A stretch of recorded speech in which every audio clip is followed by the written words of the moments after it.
Have you ever found yourself in the quiet moments of the early morning, holding a warm mug of coffee and just pondering?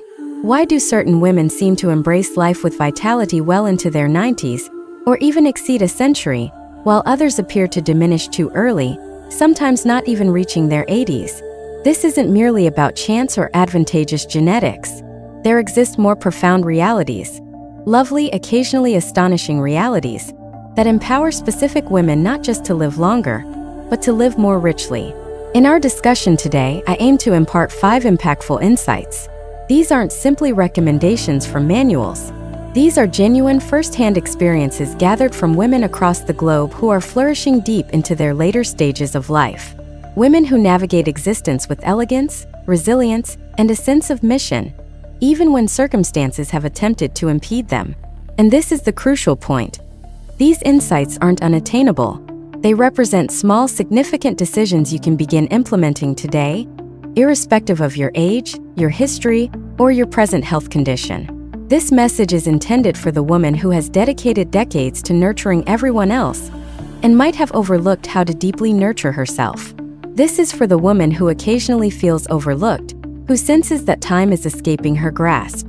And predominantly, this is for the woman who still desires to experience life to its fullest, with lucidity, vitality, and happiness, for many more wonderful years ahead. If the question, "Is it too late for me?"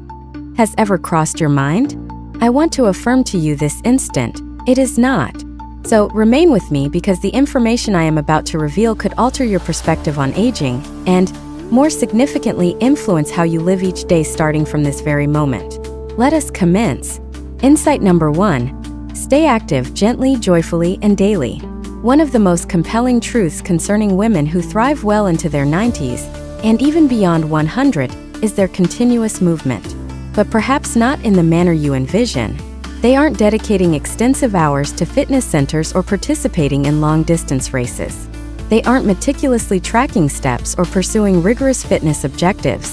No, instead, their movement is gentle, enjoyable, and seamlessly integrated into everyday existence. For these women, activity isn't a burdensome task. It isn't performed merely to fulfill an obligation or out of a sense of guilt.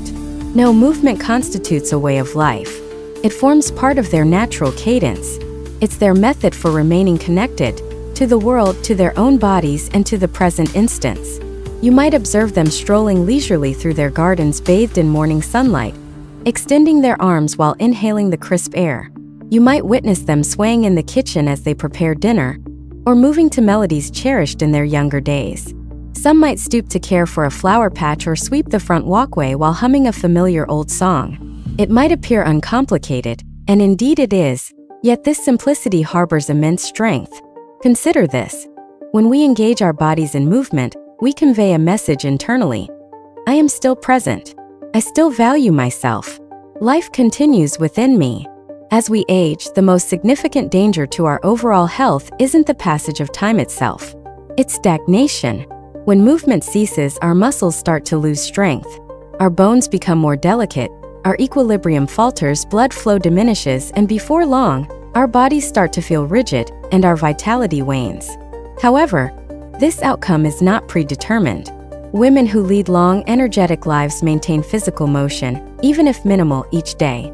They might opt to walk rather than drive, perform stretches before sleep, manage their own shopping bags, or choose stairs over the elevator. These actions aren't structured exercises. They are merely choices, and these choices, accumulated over time, culminate in enhanced strength, stability, and liveliness.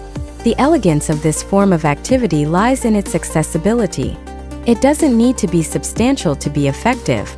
There's no requirement for running or lifting substantial weights. Specialized gear isn't even necessary. The paramount factor is regularity. Consistent, gentle movement daily, even merely for 5 or 10 minutes, sustains bodily function and keeps the spirit involved. And perhaps more crucially, it maintains your connection with yourself. Because moving your body benefits more than just your muscles and skeletal structure. It positively impacts your heart, emotional state, and cognitive function. Movement alleviates tension. It lessens feelings of sadness. It builds forward momentum. It provides something to anticipate. It reaffirms your capabilities, your presence, and your ongoing participation in the living world. So if you've been experiencing fatigue, stiffness, or a sense of being stuck, understand this: you are not damaged. You are not excessively old. It is not excessively late. Your body still desires movement. It retains the capacity, and it will appreciate every minor step you initiate. Begin modestly. Stretch upon waking. Retrieve the male yourself instead of relying on others. Play music and move while seated. Gently swing your arms during periods of sitting. Incrementally increase your activity each day. The goal isn't necessarily to get fit, but rather to feel more vibrant. You have shouldered immense responsibilities over the years.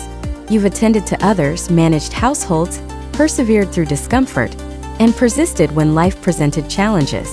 Your body has accompanied you throughout every experience. Now is the moment to reciprocate that care, with affection, with patience, and with motion. Because when you move with kindness and mindful intention, you not only fortify your physique, you reawaken your existence. Therefore, ask yourself today, what small physical activity can I offer my body as a token of appreciation? Not from obligation, but from the conviction that I am entitled to feel well, to feel capable, to feel present. Continue moving, not in pursuit of reclaiming youth, but as a deliberate choice to remain fully engaged with life. Insight number 2. Feed your body with consideration and mindfulness. As we advance in years, one of the most significant expressions of self-compassion we can extend to ourselves relates to how we nourish our bodies. Because nourishment transcends mere sustenance. It's not solely about alleviating hunger or adhering to meal schedules. For women who experience long, healthful, dynamic lives, food assumes a far more venerable role. They don't consume merely for survival. They eat for vitality, for healing, for energy, for self-care. They nourish themselves with the same dedication they once extended to their offspring, their households, their communities. What is truly noteworthy is that these women aren't adhering to intricate dietary plans or fixating on every morsel. They don't dedicate their lives to tracking calorie intake or pursuing the latest nutritional fads. Rather, they have grasped a straightforward yet potent concept. The nourishment you place upon your plate integrates into your very being. It transforms into your energy, your fortitude, your mental acuity, your ability to bounce back. Consequently, they select their food thoughtfully, not motivated by apprehension or remorse, but by affection and conscious choice. They enrich their meals with authentic, unprocessed foods, items cultivated from the earth or sourced from the ocean. Foods that are vibrant, diverse in color, and inherently beneficial. You'll notice vegetables spanning the spectrum: greens, reds, oranges, purples. You'll observe fruits abundant in taste and dietary fiber. You'll find legumes, whole grains, and nuts, the types of sustenance that provide energy to the body gradually and consistently, preventing abrupt surges or declines. They prefer clean, uncomplicated sources of protein such as fish, eggs, beans, or lean meats. They incorporate heart-beneficial fats like olive oil or avocado, not due to current popularity, but because their systems respond favorably. And equally significant to their dietary choices is what they consciously limit. These women steer clear of heavily processed items whenever feasible, not from fear, but based on lived experience. They have recognized that excessive sugar depletes their vigor, obscures their cognitive processes, and contributes to chronic health complications. They restrict foods laden with preservatives or synthetic additives, not adhering to a rigid regulation, but because they are aware of the marked difference in their well-being without them. They consume in a manner that leaves them feeling invigorated, not lethargic, lucid, not mentally clouded, nourished, not uncomfortably full. And there's another distinct practice they observe. They decelerate. They take a moment before commencing a meal. They sit at a proper table. They savor the flavors rather than consuming hastily. Mealtimes transform into opportunities for reflection, for mindful breathing, for expressing gratitude. Eating transcends being a mere nutritional act. It becomes an exercise in mindfulness. This is a practice many of us overlook. We consume meals while in transit. We eat while browse devices. We eat amidst distractions. However, the women who lead enduring, significant lives elevate eating into an experience, a period of tranquility, a chance to re-engage with themselves. If this depiction seems distant from your current practices, do not be discouraged. Radical overnight changes are unnecessary. Minor adjustments implemented with self-kindness can reshape your life. Begin by incorporating something fresh onto your plate today. A small portion of berries, a serving of steamed greens, or perhaps simply a piece of avocado toast.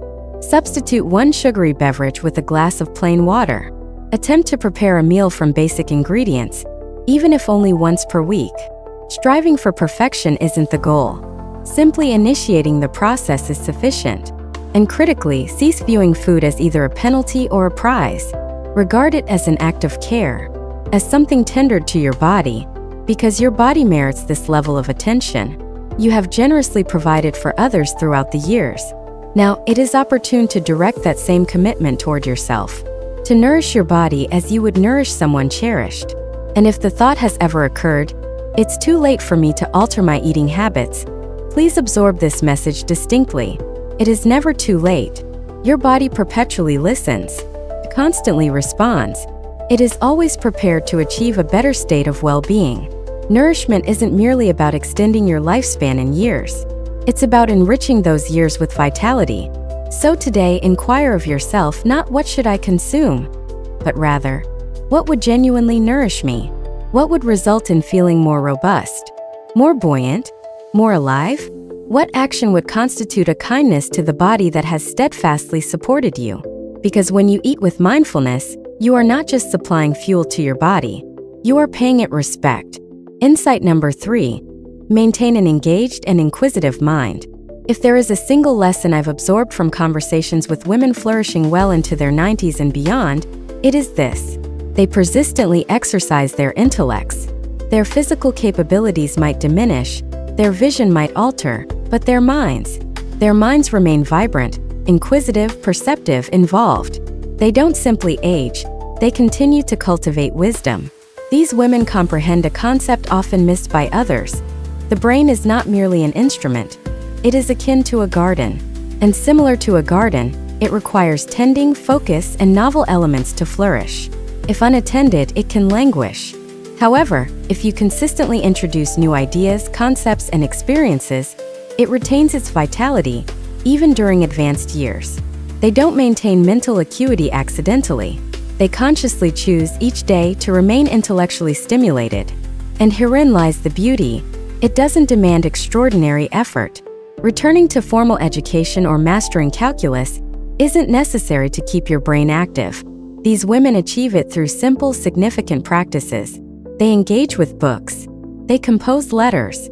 They participate in word games or solve puzzles. They document their thoughts, recollections, and reflections in journals. They acquire new knowledge, not out of obligation, but from inherent desire. Some commence painting in their 70s. Some master email or video communication in their 80s. Some participate in book clubs, attend local lectures, or impart skills honed over decades to younger individuals. And they engage in another activity, one even more impactful. They remain socially interconnected. They converse with friends, relatives, neighbors, even acquaintances encountered casually. They pose inquiries. They recount experiences. They share laughter. They actively listen. They provide counsel and reciprocally learn from others. These instances of connection offer more than just emotional solace. They provide mental sustenance. Understand this. Social isolation poses one of the most significant risks to the aging intellect. When engagement with the external world diminishes, when excessive time is spent solitarily without adequate stimulation, the brain starts to lose its edge. Thoughts seem more burdensome. Memories fade more readily. The structure and significance of days begin to erode. Yet these women actively resist this trend. They exert effort to preserve connections, even when it demands energy, even when residing alone. They initiate a phone call to a friend. They pen a brief note. They attend a small gathering at their place of worship or a community function. And each instance of engagement ignites something vital within them. The scientific underpinning of this is substantial. Consistent mental activity, particularly when combined with social engagement, can decelerate cognitive deterioration, enhance memory function, lower the likelihood of depression, and boost overall contentment. However, transcending the scientific evidence, what truly matters is this. It reaffirms your continued relevance, your inherent value, your ongoing place within the world. And I wish to convey this gently yet unequivocally. It is never too late to commence. Even if recent years have been marked by fatigue, mental fog, or disconnection, your mind remains present. It still desires engagement. It still yearns for stimulation, and it will react positively to your focused attention. There is no need to compel yourself into becoming someone different. You merely need to cultivate openness. Openness to acquiring knowledge, to heeding others, to personal development. Openness to attempting novel experiences. Openness to inquiring, what further possibilities exist for me? Because the instant you accept the notion that your peak cognitive years are past, you cease providing your brain with the necessary impetus for thriving. Conversely, when you sustain curiosity, even regarding minor matters, you furnish your mind with a rationale for remaining alert. So inquire of yourself today, what novel insight can I pursue? What conversation might offer me nourishment? What narrative could I relate or solicit? And bear in mind, your accrued wisdom is significant. Your viewpoint holds weight. Your capacity for continued learning, teaching, and growth has not concluded. It continues to evolve right at this moment. You are not diminishing. You are persistently becoming. Remain inquisitive, because curiosity sustains mental vitality, and a vibrant mind imbues every day you awaken with significance. Insight number 4. Challenge the notion that decline is unavoidable. There exists a narrative that many women start to internalize as they mature.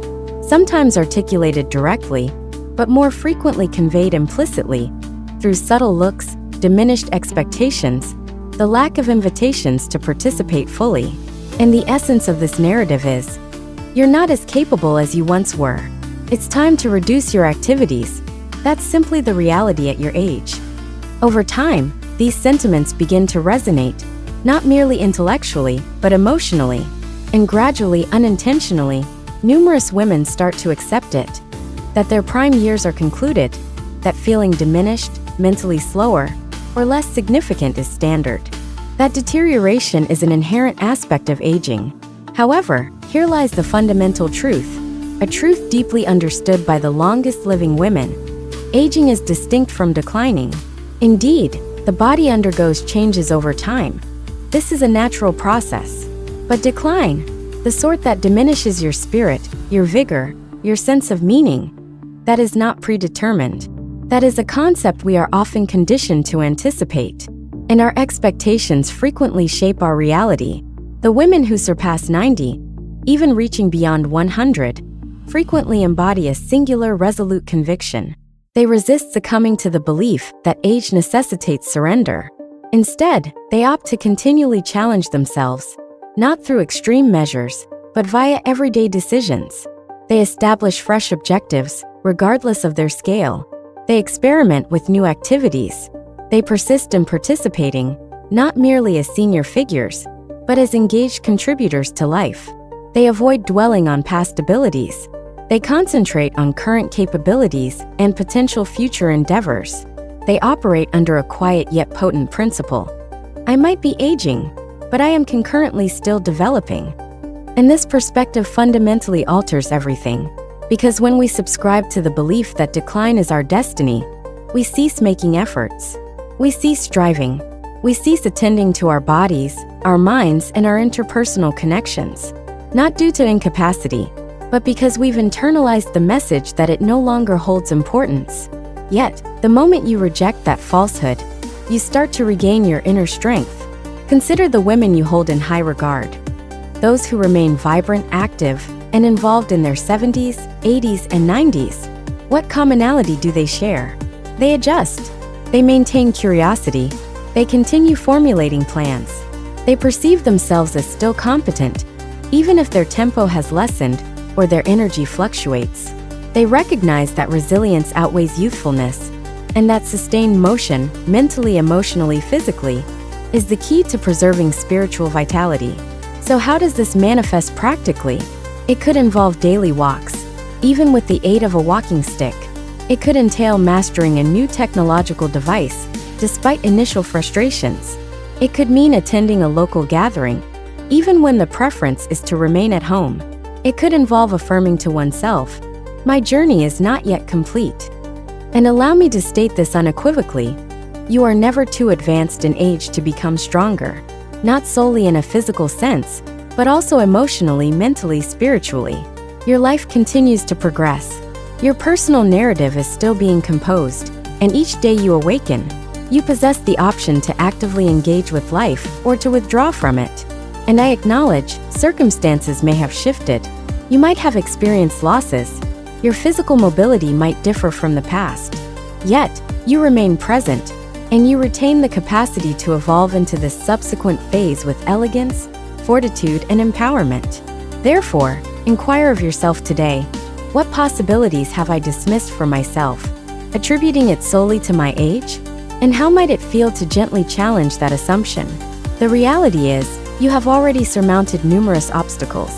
You have weathered loss, adversity, and transformation, and you persist. That fact alone confirms your resilience. This is not the juncture to relinquish efforts.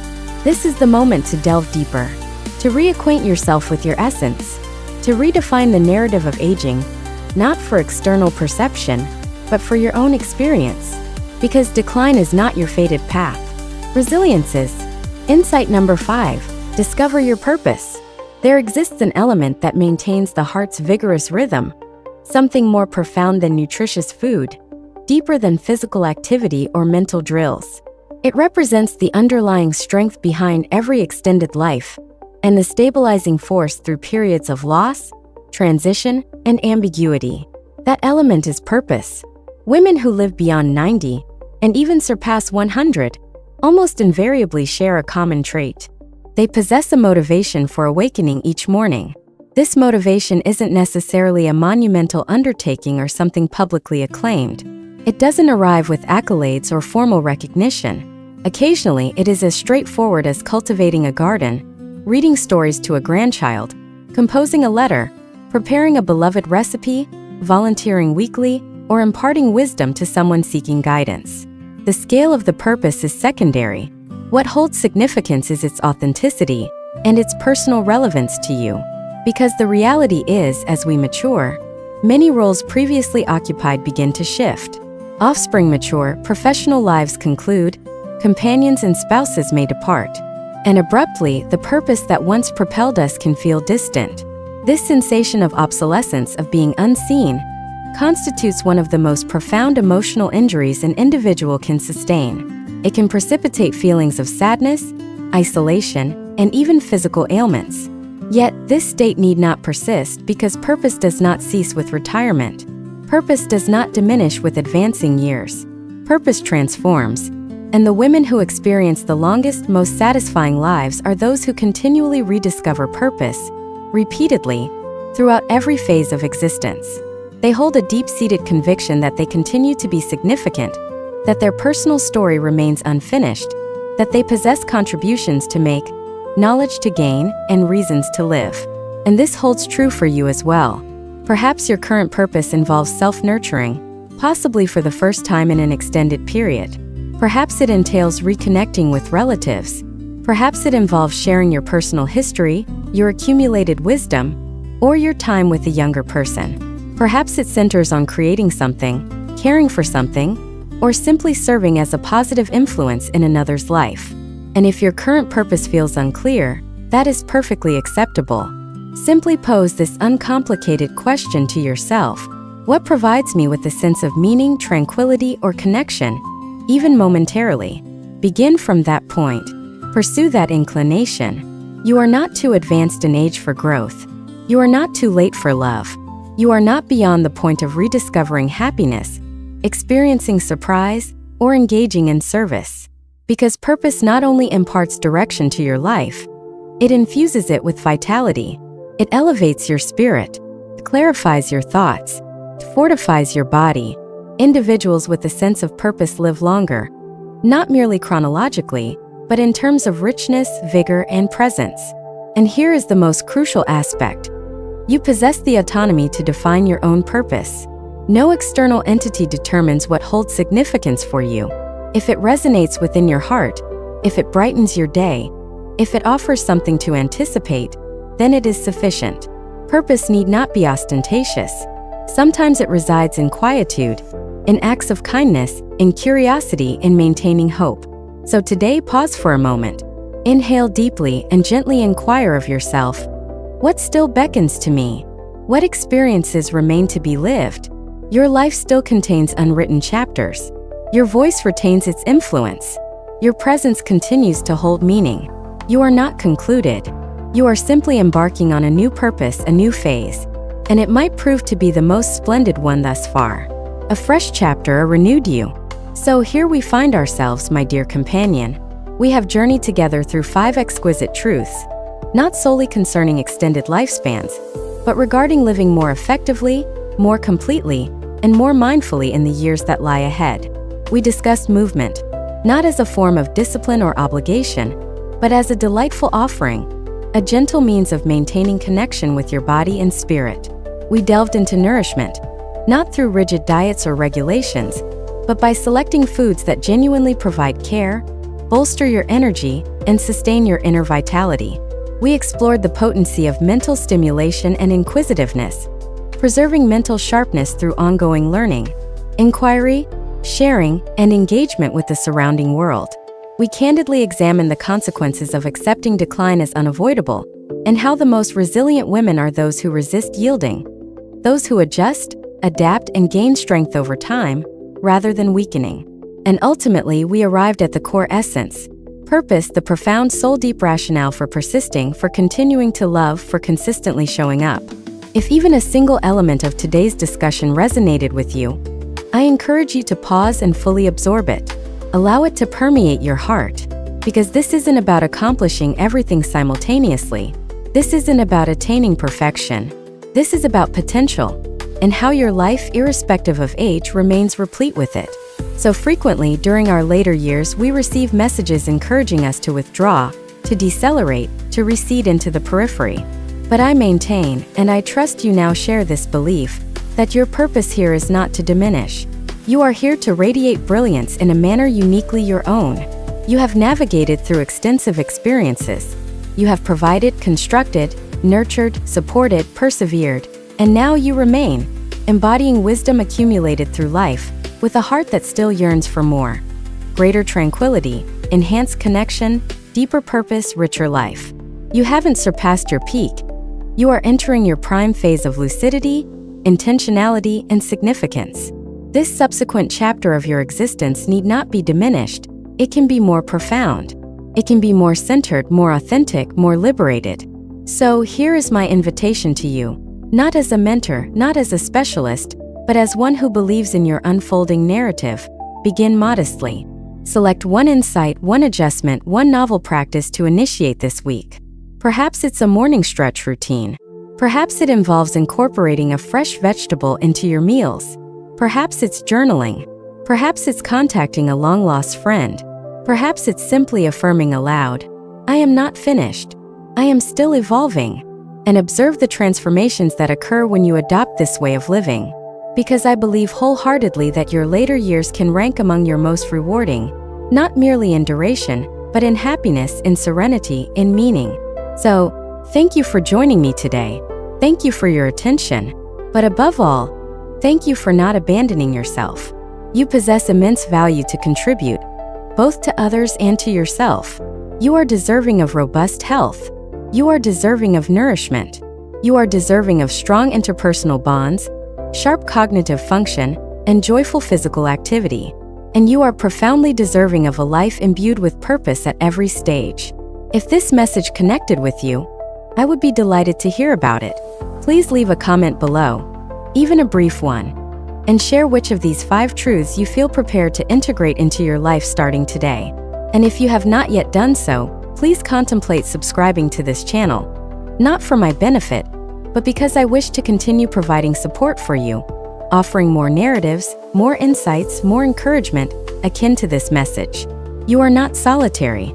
You are not unseen, and your life is far from concluded. It continues to unfold, and the finest moments may yet be forthcoming. Until our next encounter, practice self-care, move with affection, eat with consideration, think with inquisitiveness, speak with fortitude, and live with purpose. You are not concluded. You are merely commencing.